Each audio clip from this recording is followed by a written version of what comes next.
আল্লাহর হাবিব সাল্লাল্লাহু আলাইহি ওয়াসাল্লামকে জিজ্ঞাসা করা হয়েছে যে আল্লাহ পাকের কাছে কোন আমলটাও সবচেয়ে উত্তম। عن أبي هريرة رضي الله تعالى عنه أن رسول الله صلى الله عليه وسلم سئل أي العمل أفضل قال إيمان بالله ورسوله। হযরত আবু হুরায়রা রাদিয়াল্লাহু তাআলা আনহু থেকে বর্ণিত, তিনি বলেন আল্লাহর নবীকে জিজ্ঞাসা করা হয়েছে যে কোন আমলটা সবচেয়ে উত্তম। আল্লাহর হাবিব সাল্লাল্লাহু আলাইহি ওয়াসাল্লাম বলেন যে আল্লাহ এবং তার রাসূলের প্রতি ঈমান আনয়ন করা। قيل ثم ذا قال الجهاد في سبيل الله। অতঃপর আবার জিজ্ঞাসা করা হইল আল্লাহর নবী তারপরে কোন আমলটা সবচেয়ে উত্তম। قال الجهاد في سبيل الله। আল্লাহর হাবিব বললেন যে আল্লাহর রাহে জিহাদ করা, আল্লাহর রাহে জিহাদ করা। قيل ثم ذا। অতঃপর আবারও জিজ্ঞাসা করা হইল قال الحج মাবরুর। আল্লাহর হাবিব বললেন হজ্জে মাবরুর। তাহলে সবচেয়ে আল্লাহর কাছে প্রিয় আমল হইল আল্লাহ এবং তার রাসূলের প্রতি ঈমান আনয়ন করা। দ্বিতীয় নম্বর হইল আল্লাহর রাহে জিহাদ করা। তৃতীয় নম্বর হইল হজ্জে মাবরুর। যে হাজি এরা আল্লাহর মেহমান। কার মেহমান? আওয়াজ করে বলুন, এরা আল্লাহ পাকের মেহমান। عن أبي هريرة رضي الله تعالى عنه قال قال رسول الله صلى الله عليه وسلم الحجاج والعمار وفد الله عز وجل إن دعوه أجابهم وإن استغفروه غفر لهم। হযরত আবু হুরায়রা রাদিয়াল্লাহু তাআলা আনহু থেকে বর্ণিত, রাসূল পাক সাল্লাল্লাহু আলাইহি ওয়াসাল্লাম বলেন হজ এবং উমরা পালনকারীরা হলো আল্লাহর মেহমান। কার মেহমান? আল্লাহ পাকের মেহমান। এরা যখন আল্লাহর কাছে দোয়া করে আল্লাহ তাদের দোয়া কবুল করে নেন। যখন ক্ষমা প্রার্থনা করে আল্লাহ এদেরকে ক্ষমা করে দেন। মেহমান কার? আল্লাহ মেজবান, আর এরা হইল কি? মেহমান। আল্লাহর হাবিব সাল্লাল্লাহু আলাইহি ওয়াসাল্লাম বলেন ইন্নামাদ দুনিয়া লিআরবাআতিন নাফারিন। দুনিয়াতে মানুষ হলো 4 শ্রেণীতে বিভক্ত। কয় শ্রেণীতে? যারা মুসলমান, যারা ইমানদার বলে দাবি করে, এরা 4 শ্রেণীতে বিভক্ত। আল্লাহর হাবিব সাল্লাল্লাহু আলাইহি ওয়াসাল্লাম বলেন আবদিন রাযাকাহুল্লাহু মালান ওয়া ইলমা। যে প্রথম ব্যক্তি হলো যাকে আল্লাহ সুবহানাহু ওয়া তাআলা সম্পদ দিয়েছেন এবং ইলম দান করেছেন। ফাহুয়া ইয়াত্তাকি ফীহি রাব্বাহু। সে তার সম্পদের ব্যাপারে আল্লাহকে ভয় করে এবং এই সম্পদটা কোন জায়গায় ব্যয় করতে হবে, কিভাবে ব্যয় করতে হবে সেই বিষয়ে আল্লাহকে ভয় করে। ওয়ায়াসিলু ফীহি রাহিমাহু। এবং আত্মীয় স্বজনদের হক আদায় করে, আত্মীয় স্বজনদের সম্পর্ক অটুট রাখে। ওয়ায়ালামু লিল্লাহি হাক্কাহু। এবং সে জানে তার এই সম্পদের মধ্যে আল্লাহ পাকের কি হক আছে, আল্লাহ পাকের কি হক আছে, প্রতিবেশীর কি হক আছে, আত্মীয় স্বজনের কি হক আছে, আল্লাহর কি হক আছে সেই বিষয়ে জানে। আল্লাহর হাবিব বলেন হাযা বিআফযালিল মানাজিলি। এটা হলো সবচেয়ে উঁচু তবকা। এই যে বান্দাটা যাকে আল্লাহ তাআলা জাগতিক সম্পদও দিয়েছেন, ইলমও দিয়েছেন, সেই কথা জানে যে তার এই সম্পদ কোন জায়গায় ব্যয় করতে হবে, সেই ব্যাপারে আল্লাহকে ভয় করে, এই ব্যক্তির মর্তবা মর্যাদা শ্রেষ্ঠ। দ্বিতীয় নম্বর হইল ওয়াবদিন রাযাকাহুল্লাহু ইলমান ওয়া লাম ইয়ারযুকহু মালান ফাহুয়া সাদিকুন নিয়্যা। দ্বিতীয় ব্যক্তি হইল যাকে আল্লাহ সুবহানাহু ওয়া তাআলা ইলম দান করছেন, সম্পদ দেন নাই। ইলম দান করছেন, সম্পদ দেন নাই, কিন্তু তার নিয়ত ভালো।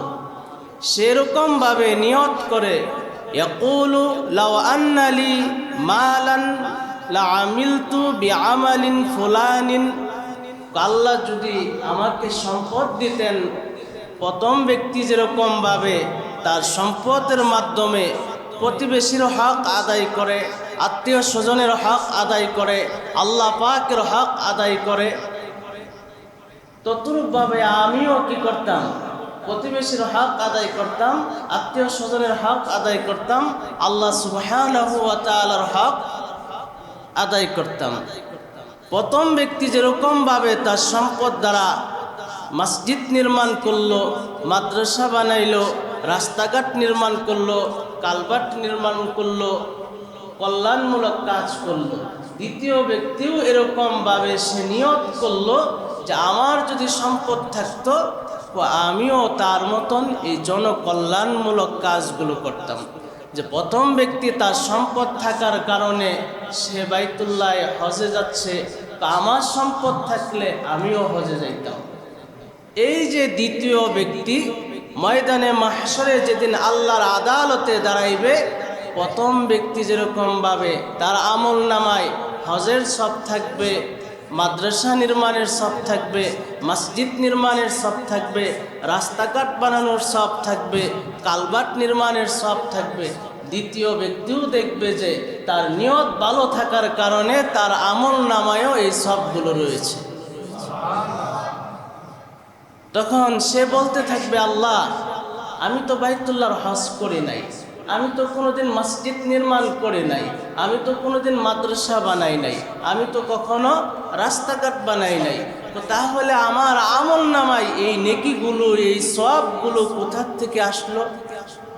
তখন আল্লাহ সুবহানাহু ওয়া তাআলা বলবেন, আমি তোমাকে ইলম দিয়েছিলাম, সম্পদ দেই নাই, কিন্তু তুমি নিয়ত করছিলা যদি আমি তোমাকে সম্পদ দিতাম তাহলে এই সমস্ত ভালো কাজে তুমি তোমার সম্পদকে ব্যয় করতে।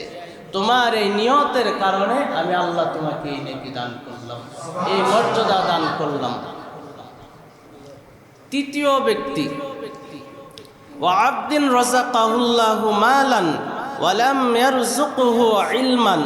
তৃতীয় ব্যক্তি হলো যাকে আল্লাহ সুবহানাহু ওয়া তাআলা সম্পদ দান করছেন কিন্তু ইলম দেন নাই। সম্পদ দিচ্ছেন, ইলম দেন নাই। সে এটা জানে না যে তার এই সম্পদের মধ্যে তার প্রতিবেশীর কি হক রয়েছে, আত্মীয় স্বজনের কি হক রয়েছে, আল্লাহ সুবহানাহু ওয়া তাআলার কি হক রয়েছে। তার এই সম্পদের ব্যাপারে সে আল্লাহকে ভয় করে না। সেই রকমভাবে গুনাহের কাজে প্রতিযোগিতা করে, পারে ওকে 3 লক্ষ টাকা খরচ করছে, 3 কোটি টাকা খরচ করছে, তা আমি 4 কোটি খরচ করব ওই গুনাহের কাজে। এরকমভাবে কি করে? প্রতিযোগিতা করে। কিসের কারণে? ইলম নাই, আল্লাহ পাকের ভয় নাই, আল্লাহকে ভয় করে না। তো এই ব্যক্তি তার এই নিয়ত খারাপ থাকার কারণে, এই গুনাহের কাজে এই সম্পদ ব্যয় করার কারণে আল্লাহর হাবিব সাল্লাল্লাহু আলাইহি ওয়াসাল্লাম বলেন এটা হলো নিকৃষ্ট অবস্থান। এই অবস্থানটা কি?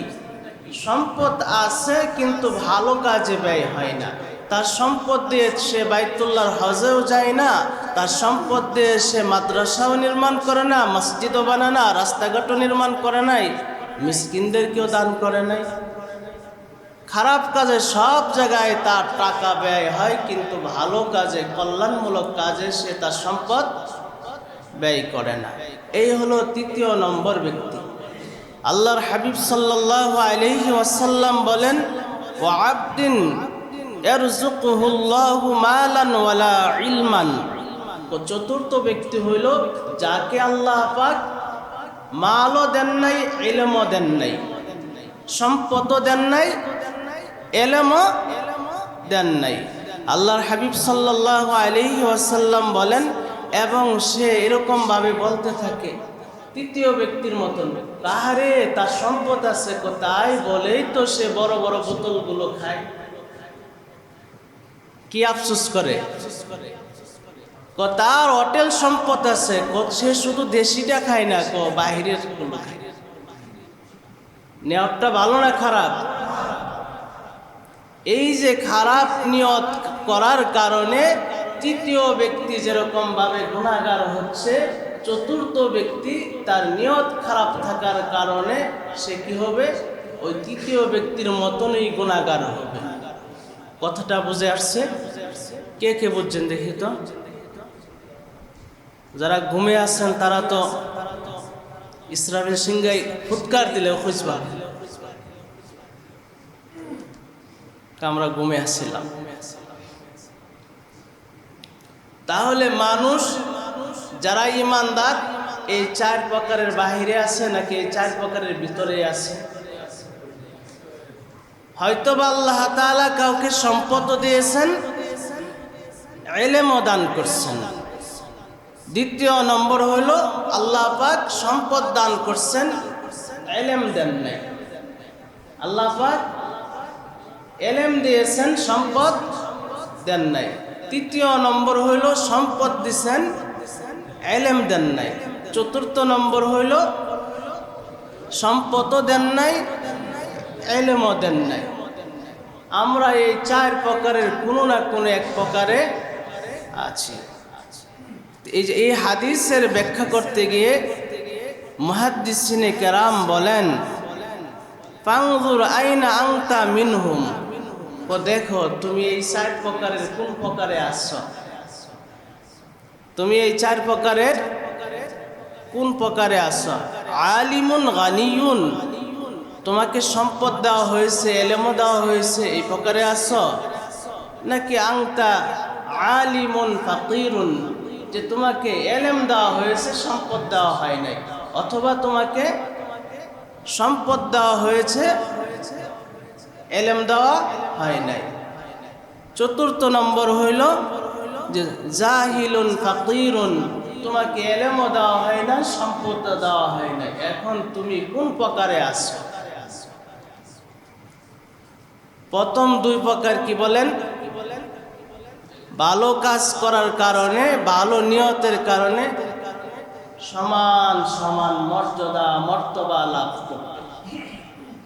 তৃতীয় চতুর্থ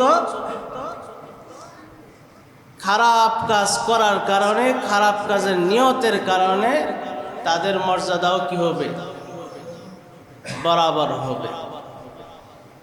তো মুহতারাম হাজিরিন, যে বাইতুল্লাহর হজ ফরজ, আমি যে আয়াতে কারিমা তেলাওয়াত করেছি, তেলাওয়াতকৃত আয়াতে কারিমে আল্লাহ সুবহানাহু ওয়া তাআলা বলেন, ওয়ালিল্লাহি আলান নাসি হিজ্জুল বাইতি মান ইসতাতা ইলাইহি সাবিলা।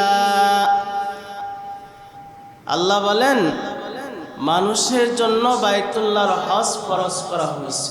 কাদের জন্য? মানুষের জন্য বাইতুল্লাহর হজ ফরজ করা হয়েছে। মানুষের মধ্যে সব মানুষের জন্য না, মানুষের মধ্যে সব মানুষের জন্য বাইতুল্লাহর হজ কিনা ফরজ না। আল্লাহ বলেন, মান ইসতাতা ইলাইহি সাবিলা, যে ব্যক্তি বাইতুল্লাহ পর্যন্ত পৌঁছতে সক্ষম। সক্ষমতা লাভ হয় তিনটা জিনিসের মাধ্যমে। উনজুরু ইলাইয়া, একটু আমার দিকে তাকান।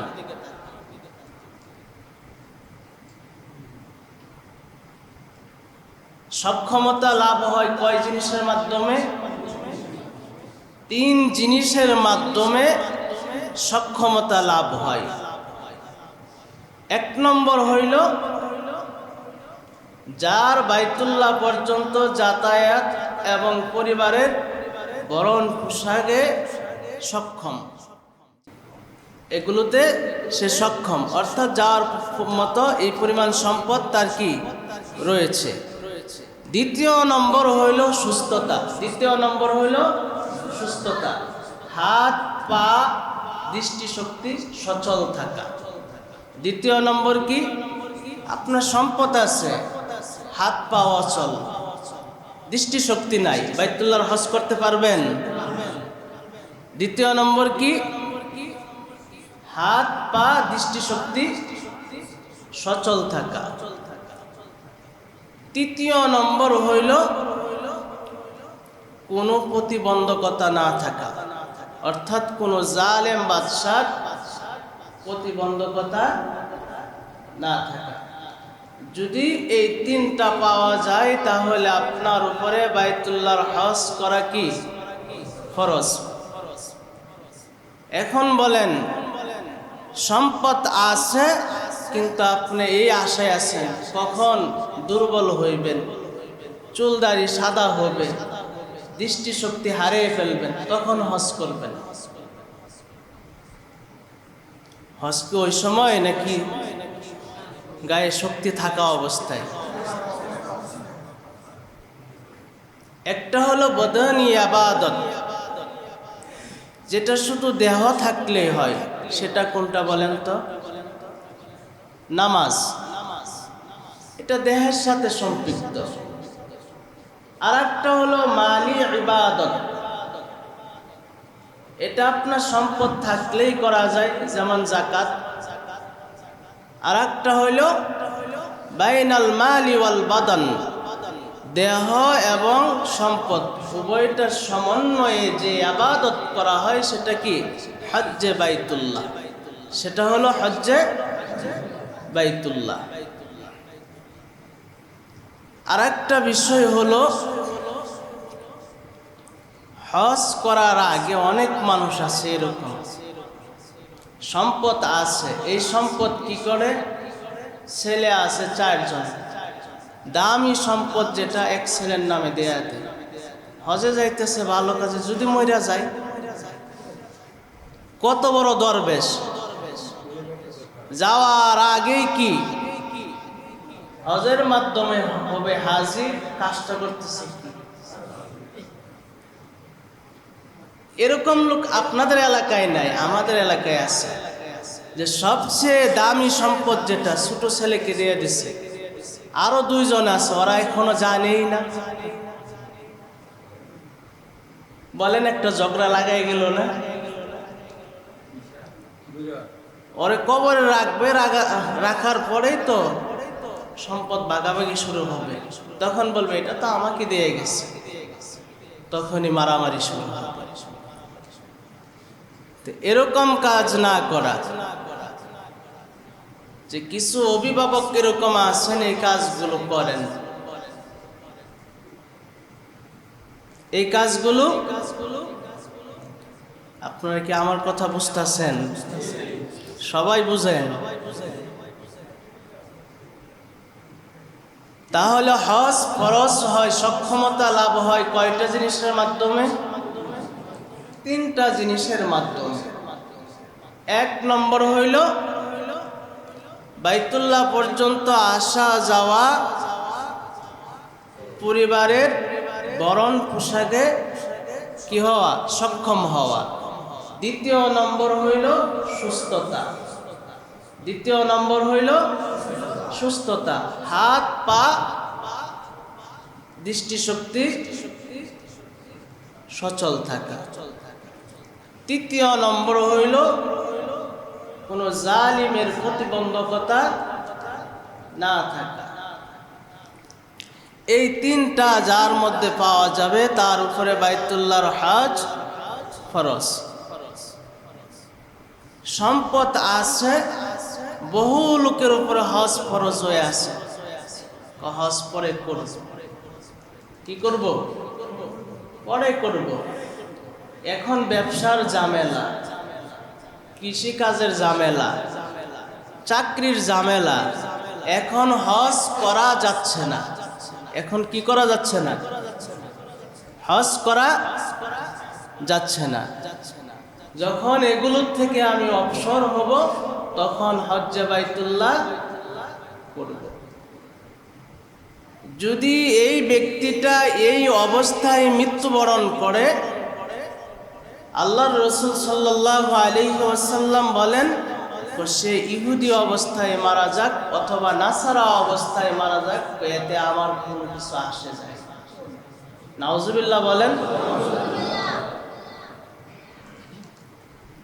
ইহুদি অবস্থায় মারা যাক অথবা নাসারা অবস্থায় মারা যাক, আল্লাহর নবী বলেন এতে আমার কোনো কিছু আসা যায় না, কোনো কিছু আসে যায় না। তো এই জন্য যদি হজ করা হয় লাভ কার? নিজের লাভ। লাভগুলো কি সামনে বলবো। যে আয়াতে কারিমা তেলাওয়াত করছি, আল্লাহ সুবহানাহু ওয়া তাআলা বলেন ওয়ালিল্লাহি আলান নাসি হিজ্জুল বাইতি মান ইসতাতাআ ইলাইহি সাবিলা।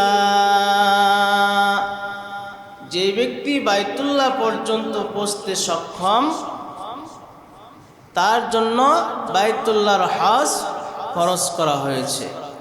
ওয়ামান কাফারা ফাইন্নাল্লাহা গনিয়্যুন আনিল আলামিন। আল্লাহ তাআলা বলেন যে ব্যক্তি হজ করার থেকে বিরত থাকবে আল্লাহ তার হজের মুখাপেক্ষী নন। আল্লাহ বান্দার হজের কি নন? আল্লাহ বিশ্ববাসীর থেকে বেনিয়াজ। নামাজ পড়লে লাভ আমার, রোজা রাখলে লাভ আমার, হজ্জে বাইতুল্লাহ করলে লাভ আমার।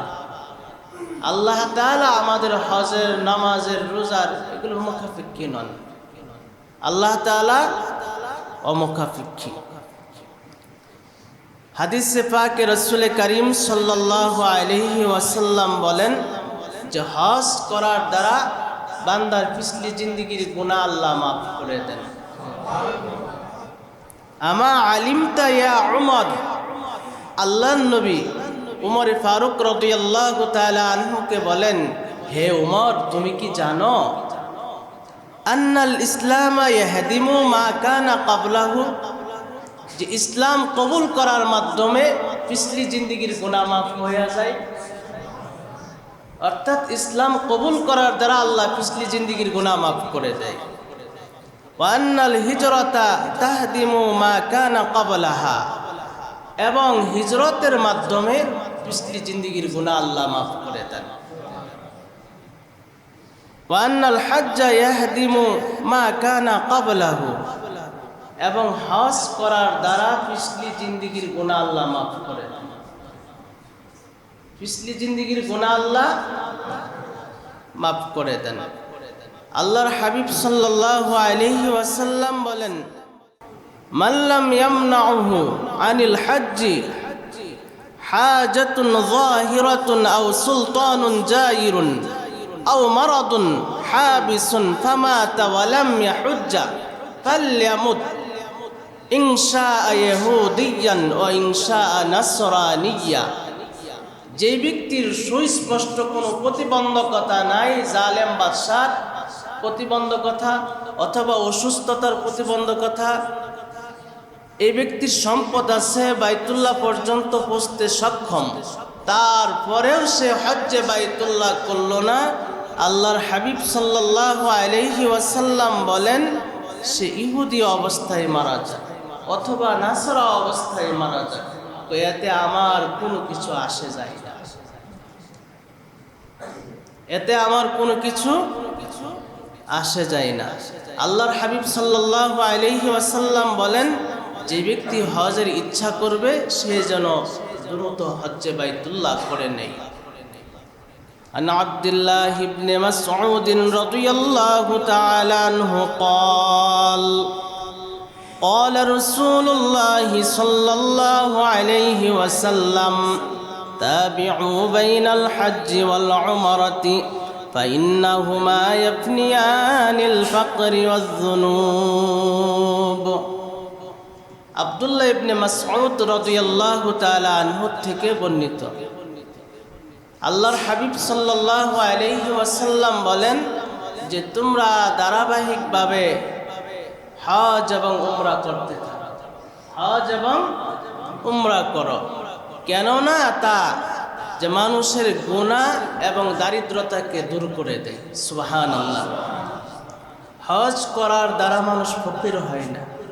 হজ করলে কি হয় না? ফকির হয় না। আল্লাহর হাবিব সাল্লাল্লাহু আলাইহি ওয়াসাল্লাম বলেন কামা ইয়ানফিল কিরু খাবাসাল হাদিদ ওয়াল যাহাবি ওয়াল ফিদ্দাতি, তো যেরকম ভাবে হাফর যেরকম ভাবে লোহার জংকে দূর করে দেয়, স্বর্ণ রূপার খাত ময়লাকে দূর করে দেয়, ততরূপভাবে হজ করার দ্বারা বান্দার দারিদ্রতা দূর হয়ে যায়, বান্দার গুনাহ মোচন হয়ে যায়। তো এই ঘরে গিয়ে মানুষ তপ করে। তপ কেন করে? আল্লাহর নির্দেশ। নির্দেশটা কার? আল্লাহর সাথে আমাদের একটা নিসবত হইল গোলাম এবং মনিবের। আমরা হইলাম আল্লাহ পাকের গোলাম, আর আল্লাহ পাক হইলেন আমাদের মনিব। যেমন আমরা নামাজের মধ্যে বলি ইয়াকা না'বুদু, যা আমরা তোমারই গোলামি করি, ইবাদত করি, মানে তোমারই গোলামি করি। ওয়া ইয়াকা নাস্তাঈন, এবং তোমার কাছেই আমরা সাহায্য প্রার্থনা করি। তাহলে আমরা আল্লাহর ওই গোলাম, আল্লাহর কাছেই আমরা সাহায্য প্রার্থনা করি। আল্লাহর সাথে আর একটা সম্পর্ক আছে আমাদের। সেই সম্পর্কটা হইল আশেক মাশুকের সম্পর্ক। বান্দা হইল আশেক, আর আল্লাহ পাক হইলেন মাশুক। আশেক মাশুকের সম্পর্ক। কেউ যখন আশেক হয়, মোহাব্বত করে কাউকে, তার মাশুকের সাক্ষাৎ যদি সে নাও পায়, দেখবেন যে সে তার মাশুকের বাড়িটা দেখেও সে খুশি হয়, তার কাপড় দেখেও সে কি করে? খুশি হয়, আনন্দিত হয়। সে বলে যে এই বাড়িটা কার? আমার মাশুকের বাড়ি। ওই কাপড়টা কার? আমার মাশুকের কাপড়। ঈদের সময় বড় ভাইয়ের ছেলে একটা ছোট, এটা থাকে দাদা দাদির কাছে, খুব বেশি আদর করে। ঈদের সময় যখন তার নানির বাড়িতে চলে গেছে, মাকে দেখলাম সে ওই যে কম্বল গায়ে দিত, এটা বুকে জড়ায় কাঁদতেছে। কি করতেছে? এই কম্বলটা বুকে জড়ায় কাঁদতেছে। জিজ্ঞাসা করা হয়েছে কেন? ওই কম্বলটা ওই গায়ে দেয়, ওই তো এখানে নাই। এটা হলো মুহাব্বত। এটা কিসের কারণে? শাফকাত, মুহাব্বতের কারণে। বান্দা ততরূপ ভাবে আল্লাহ পাকের আশেক। এই জন্য বান্দা আওলা বেশে, আওলা কেশে, পাগলের বেশে এরকম ভাবে দৌড়াইতে থাকে আর বলতে থাকে আল্লাহুম্মা লাব্বাইক, আল্লাহুম্মা লাব্বাইক, আল্লাহ আমি হাজির, আল্লাহ আমি কি বলতে থাকে? লাব্বাইক আল্লাহুম্মা লাব্বাইক, লাব্বাইক লা শারীকা লাকা লাব্বাইক, ইন্নাল হামদা ওয়ান নি'মাতা লাকা ওয়াল মুলক লা শারীকা লাক। আল্লাহ আমি হাজির, আল্লাহ আমি হাজির, তোমার কোনো শরীক নাই, সমস্ত প্রশংসা তোমার, সমস্ত নিয়ামত তোমার এবং রাজত্ব তোমার। আল্লাহ তোমার কোনো শরীক নাই, আমি হাজির, আমি উপস্থিত। আল্লাহ আমি না তোমার মেহমান? তুমি না আমাকে দাওয়াত করছো তোমার ঘরের জন্য? আমি তো আইসা পড়ছি। উঠতে বসতে সে কই কথা বলতে থাকে আল্লাহুম্মা লাব্বাইক, আল্লাহ আমি হাজির, আল্লাহ আমি হাজির। মিনায় যায় সেখানেও বলে, মুজদালিফায় যাইতেছে সেখানেও বলতেছে, আরাফার ময়দানে সেখানেও বলতেছে, বাইতুল্লাহর পাশে তখন সে কই কথা কি জবানে বলতেছে আল্লাহ আমি হাজির, আল্লাহ আমি। যখন কোনো বান্দা হজ্জে বাইতুল্লাহ যায়, তার পাথে যদি হালাল হয়, কি হয় এই বিষয়টা খেয়াল করেন, কানগুলো সজাগ করেন। পাথেই যদি কি হয় হালাল হয়, বান্দা এরকম ভাবে বলতে থাকে আল্লাহুম্মা লাব্বাইক, আল্লাহুম্মা লাব্বাইক, আল্লাহ আমি হাজির। আল্লাহ তাআলা তার লাব্বাইক কবুল করে নেন। আল্লাহ পাক তার লাব্বাইকের জবাব দেন। আয়সা পড়ছো। আর পাথে যদি হারাম হয়, আল্লাহ তাআলা জবাবে বলতে থাকে লা লাব্বাইকা ইয়া আবদি, যে হে আমার বান্দা তোমার লাব্বাইক কবুল করা হলো না, তোমার লাব্বাইক কবুল করা হলো না, তোমার লাব্বাইক কবুল করা হলো না। মনে করেন যে হারাম সম্পদ কোনগুলো? 20 বছর সুদ খাইছে। কি খাইছে? সুদের টাকাগুলো সব জমা করছে, জমায়া চলে গেছে হজ্জে বাইতুল্লাহ। এখন যা বলতেছে আল্লাহুম্মা লাব্বাইক, আল্লাহুম্মা লাব্বাইক লা শারীকা লাকা লাব্বাইক, কোন জবাব আসবে? হাকিমুল উম্মত শাহ আশরাফ আলী থানভী রাহমাতুল্লাহি আলাইহি ওয়াকিয়া লিখছেন যে বান্দার পাথে যখন হালাল হয়, আর এই বান্দা যখন আল্লাহুম্মা লাব্বাইক বলে, তার লাব্বাইকের জবাব আল্লাহ দেন। আর যখন হারাম হয়, আল্লাহ তার লাব্বাইকের জবাব দেন না। আল্লাহ পাকের এরকম কিছু আশিক বান্দা ছিলেন যে নিজ কানে এই শব্দ শুনতে পাইতেন।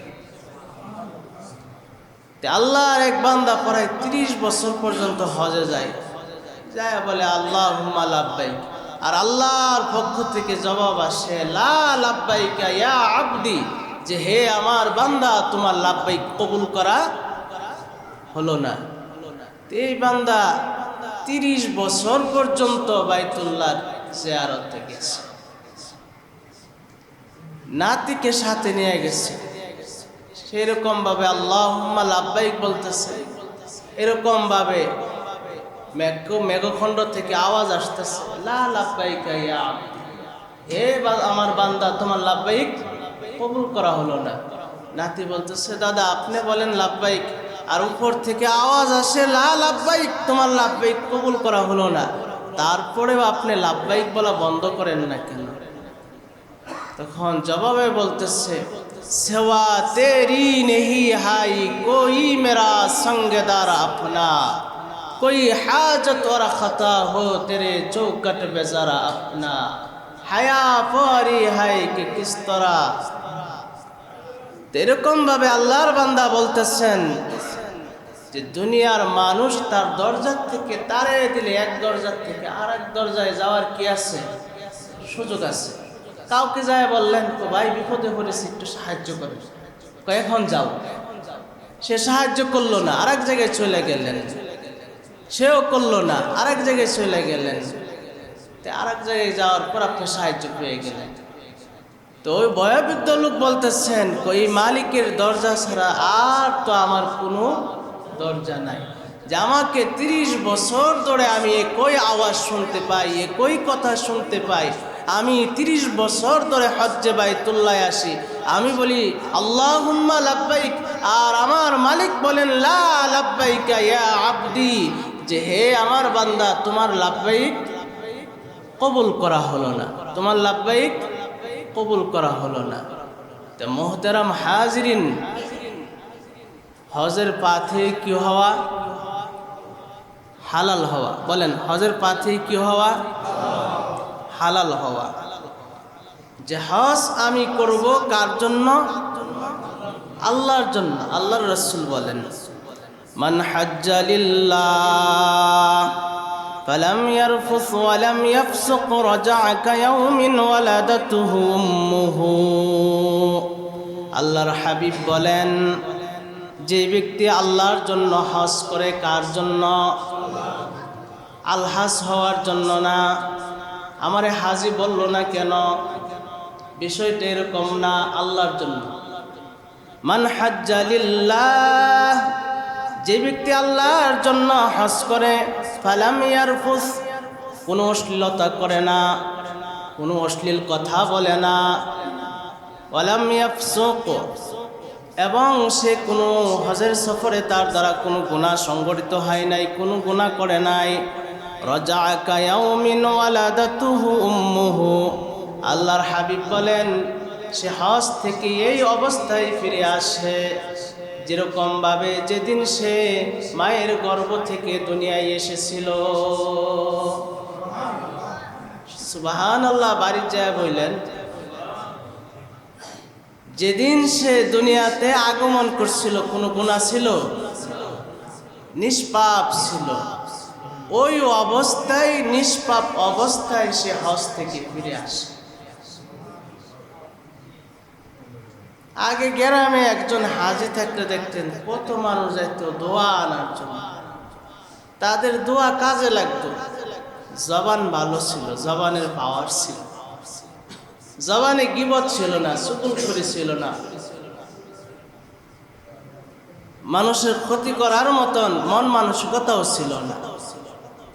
সরল সহজ মানুষ এক গ্রামের মধ্যে একজন খুঁজে পাওয়া যেত, কিন্তু লোকজন তাদের কাছে যাইত, হাজি সাহেব আছে অমুক এলাকায় একজন।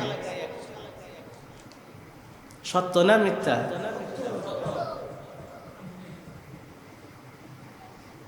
তাহলে হজে যাওয়ার পর হজ আমরা করব কার জন্য? আল্লাহর জন্য। মান হাজ্জা লিল্লাহি ফালাম ইয়ারফুস ওয়া লাম ইয়াফসুক রাজা'a কায়াউমিন ওয়ালাদাতুহু উম্মুহু। আল্লাহর হাবিব বলেন যে ব্যক্তি হজ করলো আল্লাহর জন্য, কোনো অশ্লীল কথা বলে নাই, কোনো গুনাহ করে নাই, রাজা'a কায়াউমিন ওয়ালাদাতুহু উম্মুহু, সে হজ থেকে এরকম অবস্থায় ফিরে আসে যেদিন তার মা জন্মগ্রহণ করেছিল। সে যেরকম নিষ্পাপ ছিল এরকম নিষ্পাপ অবস্থায় হজ থেকে ফিরে আসে। আল হজ্জুল মাবরুর লাইসা লাহু জাযাউন ইল্লাল জান্নাহ। আল্লাহর হাবিব সাল্লাল্লাহু আলাইহি ওয়াসাল্লাম বলেন হজ্জে মাবরুরের প্রতিদান জান্নাত ছাড়া আর অন্য কোনো কিছু না। হজ্জে মাবরুরের বদলা প্রতিদান হইল জান্নাত। আল্লাহর হাবিব সাল্লাল্লাহু আলাইহি ওয়াসাল্লাম বলেন আল গাযিউ ফি সাবিলিল্লাহি ওয়াল হজ্জ ওয়াল মু'তামিরু ওয়াফদুল্লাহ। আল্লাহর পথের মুজাহিদ এবং হজ উমরা পালনকারী আল্লাহর মেহমান। দাআহুম ফাজাবুহু, যখন এরা দোয়া করে আল্লাহ তাদের দোয়া কবুল করে নেন। ওয়াসালুহু ফাআতাহুম, এরা যখন আল্লাহর কাছে কোনো কিছু প্রার্থনা করে আল্লাহ তাআলা তাদের চাওয়া বস্তুটাকে দিয়া দেন। আব্দুল্লাহ ইবনে আব্বাস রাদিয়াল্লাহু তাআলা আনহু বলেন যে এক সাহাবী আল্লাহর নবীর সাথে হজে যাচ্ছেন, এই অবস্থায় সে তার উট থেকে পড়ে মৃত্যুবরণ করছে। আল্লাহর নবী সাল্লাল্লাহু আলাইহি ওয়াসাল্লাম বললেন ইগসিলুহু বিমাইন ওয়া সিদরিন। আল্লাহর হাবিব বললেন তাকে বড়ই পাতার পানি দিয়ে গোসল দাও। ওয়া কাফিনুহু ফি সাওবাইহি, এবং তার যে দুইটা ইহরামের কাপড় আছে এটাই তার কাফনের কাপড় হিসাবে দাও। ওয়ালা তুখাম্মিরু রাসাহু, তার মাথাটা খালি রাখো। ফাইন্নাল্লাহা ইয়াবআসুহু ইয়াওমাল কিয়ামাতি মুলাব্বিয়ান। আল্লাহর নবী বলেন সে ময়দানে মাহশরে কিয়ামতের দিন এমন অবস্থায় উঠবে আল্লাহুম্মা লাব্বাইক আল্লাহুম্মা লাব্বাইক বলতে বলতে। কোন অবস্থায় উঠবে? লাব্বাইক আল্লাহুম্মা লাব্বাইক বলতে বলতে সে উঠতে থাকবে। قال رسول الله صلى الله عليه وسلم من خرج حاجا فمات كتب له أجر الحاج إلى يوم القيامة ومن خرج معتمرا فمات كتب له أجر المعتمر إلى يوم القيامة আল্লাহর হাবিব বলেন, যে বান্দা হজের জন্য বের হয়ে গেল অতঃপর সে মৃত্যুবরণ করল, কিয়ামতের দিন তাকে হজের সওয়াব দান করা হবে এবং তাকে হাজীদের মধ্যে গণ্য করা হবে। যে ব্যক্তি উমরার জন্য বের হইল অতঃপর সে মৃত্যুবরণ করলো, অর্থাৎ যাওয়ার পথে কি করছে, মারা গেছে, আল্লাহর হাবিব বলেন যে তার আমল নামায় উমরার সওয়াব দেওয়া হবে, উমরা পালনকারী হিসাবে ময়দানে মাহশরে তাকে দাঁড় করানো হবে। হজ যাদের উপরে ফরজ, দ্রুত ইচ্ছা করা, আল্লাহর হাবিব বলছেন তাড়াতাড়ি করো, হতে পারে যে তোমার সম্পদ শেষ হয়ে যাবে অথবা তুমি অসুস্থ হয়ে যাবে, তখন তোমার ইচ্ছা থাকলেও তুমি আর বাইতুল্লাহর হজ করতে পারবে না। আল্লাহর হাবিব সাল্লাল্লাহু আলাইহি ওয়াসাল্লাম বলেন, ইন্না মাসাহাহুমা কাফারাতুল লিল খাতায়া। হজরে আসওয়াদ রুকুনে ইয়ামানি, এটা চুম্বন করার দ্বারা আল্লাহ বান্দার গুনাহকে মাফ করে দেন। এই হজরে আসওয়াদ পাথরটা হলো জান্নাতি পাথর। চুম্বন করলে এই পাথরে কি করে, গুনাহগুলো চুম্বকের মতন টেনে বের করে নিয়ে যায়। গুনাহগুলো কি করে, বের করে নিয়ে যায়। আল্লাহর হাবিব সাল্লাল্লাহু আলাইহি ওয়াসাল্লাম বলেন, আব্দুল্লাহ ইবনে আব্বাস রাদিয়াল্লাহু তাআলা আনহু থেকে বর্ণিত হাদিস, লা ইয়াতিয়ান্না হাযাল হাজারু ইয়াওমাল কিয়ামাতি ওয়া লাহু আইনানি ইবসিরু বিহিমা। যে হাজরে আসওয়াদ কিয়ামতের দিন এমন তো অবস্থায় উপস্থিত করা হবে যে তার দুইটি চক্ষু থাকবে, যা দ্বারা সে দেখবে, ওয়া লিসানুন ইয়ানতিকু বিহি, তার জিহ্বা থাকবে, যা দ্বারা সে কথা বলবে, ইয়াশহাদু আলা মাই ইস্তালিমুহু বিহাক্কিন। আল্লাহর হাবিব বলেন, যারা ইস্তেলাম করছে এই হাজরে আসওয়াদ ওই বান্দার পক্ষে সাক্ষ্য দিবে, আল্লাহ তোমার ঘরে সে উপস্থিত হয়েছিল এবং আমাকে ইস্তেলাম করছে। এটা শুধু গিয়ে চুমা খেতে হবে বিষয়টা এরকম না। যদি আপনি সুযোগ পাইলে চুমু খাইলেন, সুযোগ না পাইলে ইশারা করে হাতে চুম্বন করবেন, সেটার দিকে ইশারা করে হাতে কি করা, চুম্বন করা। যে এই হজরে আসওয়াদ পাথরটা বান্দার জন্য কি হবে, সাক্ষী হবে।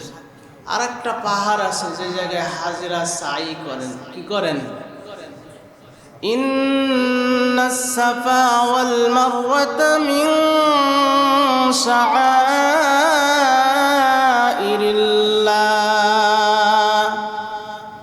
নিশ্চয় সাফা মারওয়া আল্লাহ পাকের নিদর্শন। সাফা মারওয়া পাহাড় আল্লাহ পাকের কুদরতের নিদর্শন।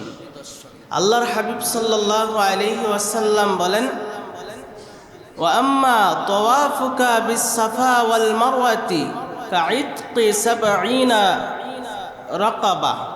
আল্লাহর হাবিব বলেন, যে ব্যক্তি সাফা মারওয়া সাই করবে তার আমলনামায় ৭০ জন গোলাম আজাদ করার সওয়াব দেওয়া হবে। কয়জন গোলাম? ৭০ জন গোলাম আজাদের সওয়াব আল্লাহ তাআলা বান্দাকে দিবেন। আর বান্দা যখন আরাফার ময়দানে অবস্থান করে, আল্লাহ সুবহানাহু ওয়া তাআলা ফেরেশতাদেরকে ডেকে বলতে থাকেন, ইন্নাল্লাহা ইবাহি বিআহলি আরাফাতি মালাইকাতা আহলিস সামা। আল্লাহ সুবহানাহু ওয়া তাআলা ফেরেশতাদেরকে ডেকে ডেকে বলেন, যারা আরাফার ময়দানে অবস্থান করে, ফায়াকুলু উনজুরু ইলা ইবাদি হাউলাই। হে আমার ফেরেশতারা, আমার এই বান্দাগুলোর দিকে তাকিয়ে দেখো। উনজুরু ইলা ইবাদি জাউনি শু'সান গুবরান এরা এমন অবস্থায় উস্কো খুস্কো চুল এবং তাদের বদন, তাদের পোশাকগুলো ধুলায় মলিন, ওই অবস্থায় আমার কাছে এরা উপস্থিত হয়েছে। আল্লাহ পাক এদেরকে নিয়ে গর্ব করতে থাকেন। এখন যাদের হজ করার মতন সুযোগ নাই, এই বিষয়ে অন্য সময় কথা বলবো, তাদেরও হজের সব কামানোর মতন কিছু আমল আছে। কি আছে? আমল আছে। যাদের উপরে হজ ফরজ হয়েছে, নিয়ত করেন যথাসম্ভব এই বছর তার যেতে পারবেন না, আগামী বছরের জন্য প্রস্তুতি নেন। আল্লাহ তাআলা আমাদের সকলকে হজ্জে বাইতুল্লাহ করার তৌফিক দান করুন। আল্লাহ